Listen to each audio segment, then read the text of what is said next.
दिल्ली में मतदान से ठीक पहले सीमापुरी में एक मॉडल पोलिंग बूथ बनाया जा रहा है। इस मतदान केंद्र में दिव्यांगों के लिए मतदान के समय समावेशी और सुलभ सुविधाएं उपलब्ध हैं। ऐसा पहली बार हुआ है जब 43 साल की मीनू, जो शारीरिक रूप से दिव्यांग हैं, ने मतदान केंद्र अधिकारी के रूप में स्वयं सेवा की है।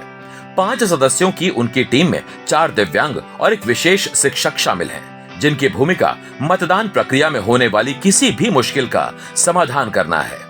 जो बताया गया है कि पीडब्ल्यूडी का ये मॉडल बूथ है, ये सुन के भी थोड़ा अच्छा लगा कि स्टाफ भी ऐसा ही है और जो आएंगे वो वोट डालने के लिए वो भी हमारे जैसे हो सकते हैं, तो हम उनको समझ सकते हैं। ये सुनिश्चित करने के लिए कि ये चुनाव दिव्यांगों के लिए सुलभ हो और इनकी प्रक्रिया संवेदनशील रहे, चुनाव आयोग ने सुवर्णा राज जैसे एम्बेसडर नियुक्त किए हैं। अंतर्राष्ट्रीय पैरा एथलीट और एक्सेसिबिलिटी के लिए आवाज उठाने वाली सुवर्णा ने पिछले कुछ सप्ताह चुनाव अधिकारियों से मुलाकात करके इस बात पर चर्चा की है कि दिल्ली में एक्सेसिबल इलेक्शन के लिए क्या तरीके अपनाए जाएं और मॉडल मतदान केंद्रों में एक्सेसिबिलिटी को प्राथमिकता दी जाए।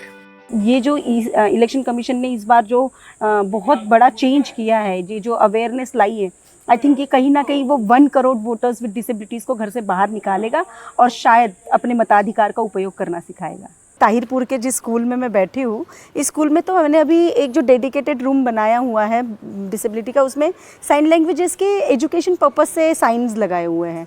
पूरी डिसेबिलिटी को दर्शाया गया है कि व्हील चेयर यूजर्स हो, चाहे हेयरिंग इम्पेयर्ड हो, चाहे ब्लाइंड पर्सनस हो, और चाहे ऑटिस्टिक कोई भी डिसेबिलिटी हो, उन सब के लिए वो जो अभी हमने रूम देखा है, इट्स सुपर्ब। एक्सेसिबल इलेक्शन के लिए चुनाव आयोग के ये बड़े प्रयास कई मायनों में कारगर रहे हैं और इनसे अगली बार के लिए कुछ और बेहतर करने की सीख भी मिली है, जैसे दिव्यांगों के लिए शौचालयों का डिजाइन और फर्श पर टेक्टाइल मार्किंग। उत्तर पश्चिमी दिल्ली के रिठाला में इस बूथ पर विजुअली इम्पेयर्ड लोगों की मदद के लिए फर्श पर टेक्टाइल मार्किंग की गई है, जो देश की राजनीतिक प्रक्रियाओं में दिव्यांगों को शामिल करने की दिशा में एक महत्वपूर्ण कदम है। ऐसे ही मजबूत कदम जो निपुण मल्होत्रा जैसे मतदाताओं के लिए वोटिंग के प्रोसेस को आसान बना रहे हैं। निपुण, जो कि एक डिसेबिलिटी राइट्स ऑर्गेनाइजेशन निप मैन फाउंडेशन के संस्थापक हैं। I think it's a step in the right direction, but of course a lot more needs to be done. But one welcome change that I saw is that often when I used to come to vote, even the government officials who were interacting with me used to often talk to my attendant or a parent, not knowing that you should be talking to a person with a disability directly and treating them as a complete human being. Today they encouraged me to vote myself, and they even spoke to me directly, took my forms, etc., which I think was a big improvement.